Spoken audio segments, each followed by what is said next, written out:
Buenos días, mi compañera Natalie y yo les vamos a hablar un poco sobre la caracterización y aplicación de promotores endógenos dependientes de fase en Bacillus subtilis. Primeramente, es importante saber que Bacillus subtilis es un hospedero que se ha utilizado ampliamente en lo que es la biología sintética y la producción.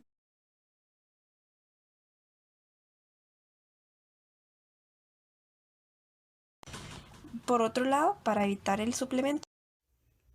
Buenos días, mi compañera Natalie y yo les vamos a hablar un poco sobre la caracterización y aplicación de promotores endógenos dependientes de fase en Bacillus subtilis.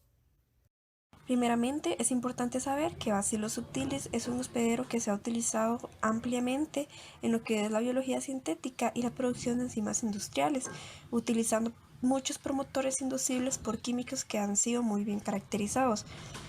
Por otro lado, para evitar el suplemento de estos inductores químicos y simplificar los procesos operativos, también se han explorado muchos promotores más novedosos que responden a condiciones ambientales como lo es el pH, la temperatura o el oxígeno.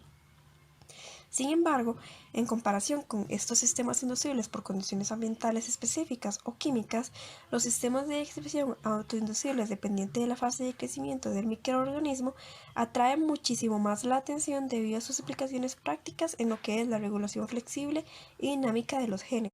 Fue precisamente lo que se quería medir, para lo cual se seleccionaron 114 promotores endógenos de Bacillus subtilis y se caracterizaron bajo diferentes condiciones.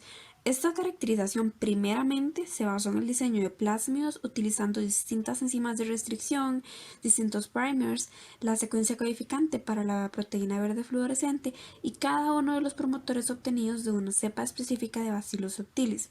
Y estos plásmidos se insertaron en la bacteria y se midió la expresión de la proteína verde fluorescente, así como la biomasa, cada 2 horas.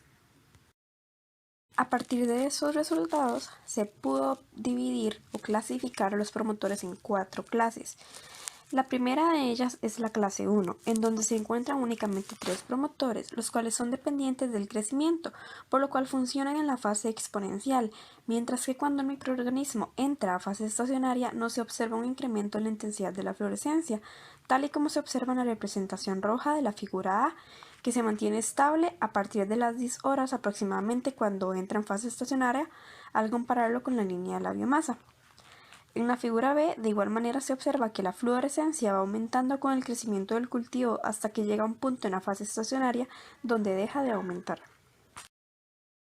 Para los promotores de clase 2 se identificaron 31 miembros, que viendo la figura A se transcriben principalmente desde la mitad de la fase exponencial, aproximadamente a las 6 horas, hasta la fase estacionaria temprana, que es antes de llegar a las 16 horas. También es posible observar que los niveles de expresión cubren un amplio rango, ya que se puede observar que nunca baja de 4000. De manera comparativa, los autores mencionan que el promotor de este grupo, que exhibió la mayor actividad, poseía casi el doble de actividad que el comúnmente utilizado promotor P43 en la expresión constitutiva de genes exógenos. En este grupo, en la figura B, se observa que la fluorescencia empezó a incrementar en la mitad de la fase exponencial, a las 6 horas, y alcanzó los mayores niveles en la fase estacionaria tardía, aproximadamente a las 36 horas, que aún se puede observar que la fluorescencia sigue aumentando. Los promotores de clase 3, que fueron 74 en total, mostraron propiedades interesantes, ya que prácticamente a través de todas las fases se observó que la actividad transcripcional aumentaba significativamente de manera lineal, tal y como se observa en la representación roja de la figura A. Y en el caso de la figura B se observa que la fluorescencia empezó a incrementar entre la fase lag y la fase exponencial, es decir, entre las 6 y las 8 horas, y alcanzó su máximo valor en la fase estacionaria tardía. Por último, 3 promotores se agruparon en la cuarta clase, los cuales predominantemente funcionan en la fase estacionaria, tal y como se observa en la figura A, donde la línea roja nos indica que antes de las 16 horas, que ya es la fase estacionaria, se comienza a ver un incremento en la intensidad de la fluorescencia. Asimismo, en la figura B se puede ver que la fluorescencia apareció hasta la fase estacionaria a las 12 horas. En esta tabla se muestra la información que acabamos de comentar respecto a las clases 1, 2, 3 y 4. Sin embargo, de último poseemos un último grupo. Este grupo o estos tres promotores no se clasifican como tal dentro de una de las clases de promotores según la fase, ya que no presentaron ningún tipo de actividad a diferencia de los otros promotores. Por lo tanto, se conocen como pseudopromotores. En este artículo, estos promotores dependientes de la fase se investigaron más y se caracterizaron respecto a la temperatura y el pH. Además, se aplicaron comparativamente para la expresión secretora de tres enzimas, la esterasa, la queratinasa y un tipo de liasa alcalina.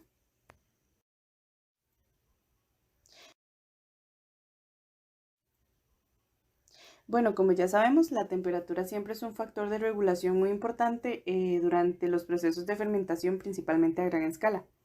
Acá se establecieron tres temperaturas, 37, 30 y 22 grados, e investigaron la influencia en la transcripción de las cuatro clases de promotores. Con la disminución de la temperatura de 37 grados a 22 grados, la fuerza transcripcional de todos los promotores de la clase 1 y 4 y aproximadamente la mitad de los promotores de las clases 2 y 3 disminuyeron drásticamente, lo que indica un efecto negativo de las bajas temperaturas sobre estos promotores. Por el contrario, pudieron encontrar que muchos promotores de la clase 2 y 3 mostraron actividades similares a 37 y 30 grados, o sea, no hubo diferencias muy significativas, mientras que un promotor en específico de la clase 2 y otro de la clase 3 mostraron actividades estables a diferentes temperaturas. Por el contrario, en la clase 3 también se identificaron promotores inducibles a baja temperatura. Como podemos observar en la imagen, los gráficos están un poco cargados de información y pueden llegar a ser difíciles de comprender, principalmente porque en este artículo se estudiaron muchísimos promotores y bueno, para efectos de esta exposición no nos vamos a centrar en cada uno de ellos específicamente, sino en su concepto en general. Uno de los aspectos más relevantes que tienen estos gráficos es que podemos observar que conforme va aumentando la temperatura, va aumentando la fluorescencia, la intensidad de la fluorescencia que se observa. Y además, también podemos ver que la temperatura óptima de la mayoría, si no es que casi todos, es de 37 grados centígrados y a la temperatura que tuvieron menor actividad enzimática fue a 22 grados. Además de la temperatura, también se estudió la influencia del pH sobre los promotores dependientes de fase. Ellos ajustaron 5 niveles de pH, 5,6, 6, 7, 8 y 8,3, con un buffer de fosfato. Y bueno, lo utilizaron para probar las actividades del promotor. Como se muestra en la figura 3, la mayoría de los promotores mostraron la actividad más alta a un pH de 7, mientras que actividades mucho más bajas en condiciones ácidas o alcalinas. En la clase 1 y en la clase 3, los promotores realizaron la mayor actividad a un pH de 6. Por el contrario, la mayoría de los promotores de las cuatro clases mostraron actividades mucho menores a un pH 5,6 que a un pH de 8,3. Es decir, tienen mayor actividad en ambientes básicos que en ambientes ácidos. Para esta parte de la investigación específicamente, seleccionaron 4 promotores, uno de cada clase, para impulsar la expresión de 3 enzimas, esterasa, queratinasa y liasa alcalina. Para la esterasa, la clase 1 generó la actividad enzimática más alta. Por otro lado, la clase 2 y la clase 3 dieron como resultado las actividades más altas de queratinasa y liasa alcalina respectivamente. Los resultados demuestran el potencial de estos promotores dependientes de fase en la producción de enzimas. Además, los resultados sugirieron que diferentes tipos de enzimas necesitan diferentes promotores dependientes de fase. Las actividades más altas de queratinasa y liasa alcalina se deben principalmente a su baja toxicidad y buena estabilidad como enzimas. En este sentido, los promotores de la clase 2 y la clase 3, especialmente aquellos que se inducen a bajas temperaturas, bajo pH o pH alto, pueden tener un gran potencial en la producción de enzimas y en la ingeniería de rutas de metabolitos primarios. Por el contrario, los promotores de la clase 4 deben aplicarse en la ingeniería de rutas de metabolitos secundarios. Además, los promotores de la clase 4 también podrían utilizarse para impulsar la expresión de enzimas de herramientas, por ejemplo la lisozima, para dividir células y facilitar la purificación de enzimas. Con respecto a las conclusiones, conclusiones, primero queríamos destacar un poco la importancia de este artículo. Hasta la fecha, la ingeniería de promotores ha sido ampliamente utilizada para la optimización de circuitos genéticos, sistemas biológicos y rutas sintéticas. Sin embargo, la mayoría de los estudios de caracterización se han realizado en E. coli. Aunque algunos promotores específicos ya se han caracterizado y han sido registrados para Bacillus subtilis, la mayoría de promotores endógenos no han sido bien explorados ni analizados exhaustivamente, lo que podría deberse a la arquitectura reguladora de mayor nivel en comparación a E. coli. Pero en conclusión, es de suma importancia continuar los estudios e investigaciones de promotores o características en general de diferentes especies de bacterias con la finalidad de ampliar fuentes de acceso a recursos que puedan resultar en productos beneficiosos para el ser humano.